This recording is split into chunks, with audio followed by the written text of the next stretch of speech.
ሰላም ጤና ይስጥልኝ የሄልዝ አፍሪካ ቻናል ተከታታዮች።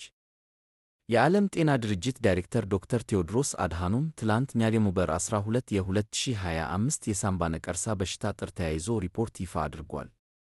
በሪፖርቱ መሠረት የሳምባ ነቀርሳ በ2024 ብቻ ከ1.2 ሚሊዮን ሰዎችን ነፍስ የነጠቀን ሲሆን በአጠቃላይ በሳምባ ነቀርሳ የተጠቁ ሰዎች ብዛት ደግሞ ከ10 ሚሊዮን በላይ እንደሚደርስ አሳውቋል።